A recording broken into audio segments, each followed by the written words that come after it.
That's a really solid foundation for a lawsuit. And that happens more often than not. Especially here in the United States, people is happy trigger. If you're the buyers dealing directly with the offer, with the seller, you write the offer. Now on the realtor information, you put that you're only representing the buyer. If you're the listing agent and you're helping the buyer, you write the offer for the buyer, and then you just put that you're representing just the seller. So they already know that the buyer is unrepresented or the seller is unrepresented. But I will have to gather like more information from the seller, right? And what if the seller is lying to me? I need documentation. That's a really solid foundation for a lawsuit. And that happens more often than not. Especially here in the United States, people is happy trigger. Here in the United States, people is happy trigger. They love suing the hell out of people. We all are Hispanics and we don't see that in our country. No, because we're afraid. But here, Our people is so afraid. they are. They sue for anything. You cut them on traffic and they see that it's a business company, they're calling the hell out of the owner and threatening people to sue. And I saw it. I used to work with a pool company. I used to work with a pool company with my friend. We were on his truck. It's his company. It's all wrapped. And the fucker liked to cut people off and you know, he's a bad driver, let's say, right? They were calling the number. He was picking up. Hey, 123 Pools, how can I help you? Hey, you, one of your motherfucker employees caught me on the highway. That was me. Oh, yeah, really? What he did? No, he did that. And if I see him again, I'm gonna sue you. Okay, cool. I'll let him know. I'm gonna fire him. Boom. Just like that. So people like to sue here in the United States. They do.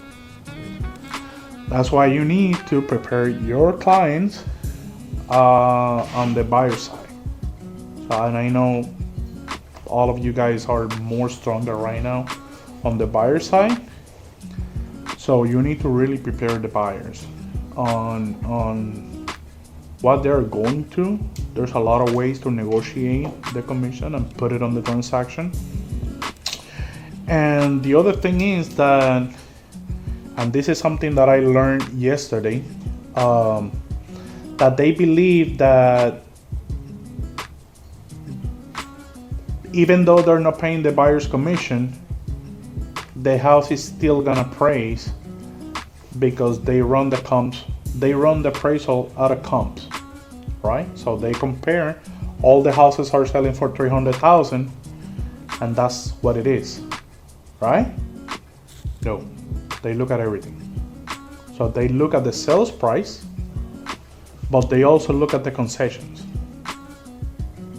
That's why the appraisal, they get the full executed contract with all the amendments and everything, because they want to see that we put the house for 300,000, but then the seller gave me 10,000 back.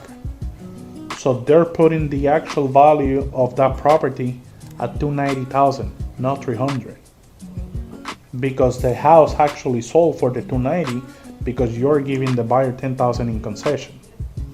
So that's the actual value.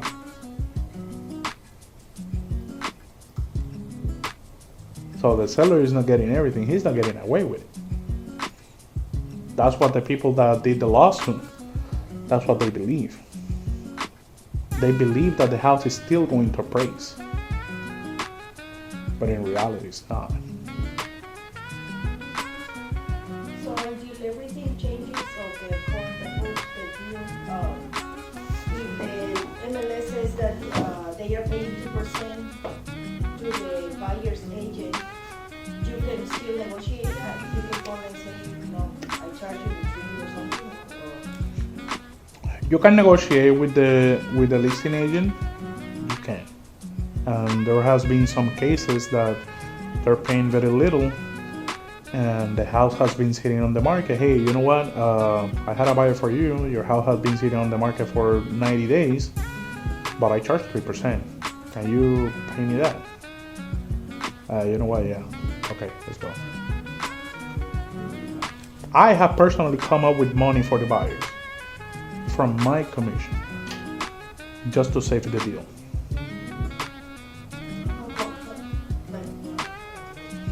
Let's say the house didn't appraise. It is 5,000 short. The seller doesn't want to budge. The seller doesn't want to come down 5,000. It's like, you know what? It came 5,000. I don't care. The buyer needs to pay for it out of pocket.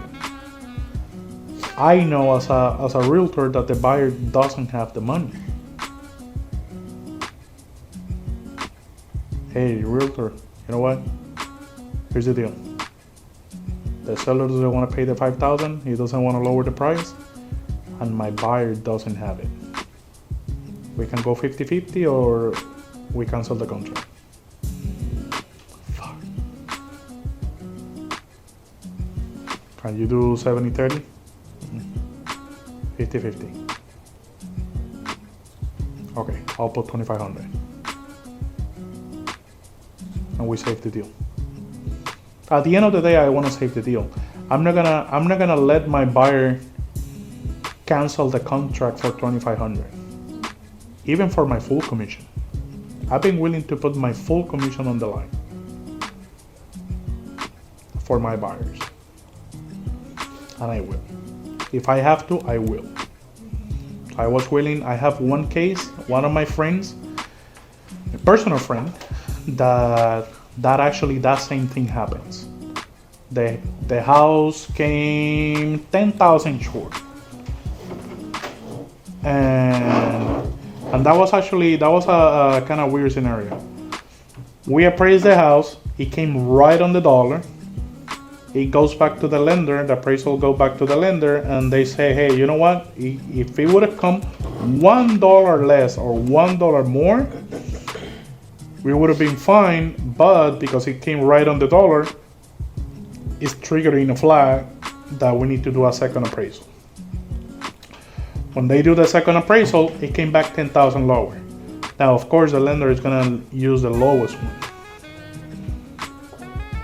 I have notified the listing agent already that the appraisal came good. After the fact, we're heading to closing. They came back, hey, you know what? Actually, this happened and the appraisal came back 10,000 lower. Let me. I'm gonna send you the amendment in a few for the 10,000 cut. Of course, I knew that. I was like, hey, no. We're not cutting 10,000. What do you think? No, but it came 10,000 lower the appraisal. Yeah, but you told me that we had an appraisal already. Yeah, but that's on the lender. That's not me. So we were going back and forth, and he was like, I'm not gonna agree to anything because we don't even have a clear to close. So I was talking to the lender, and I told him, hey, you know what? My client were tight on money. They were like, damn, but we don't have the money. I was like, you know what? Can you find 3,500 more? I'm gonna put the 75. 2,500 for them.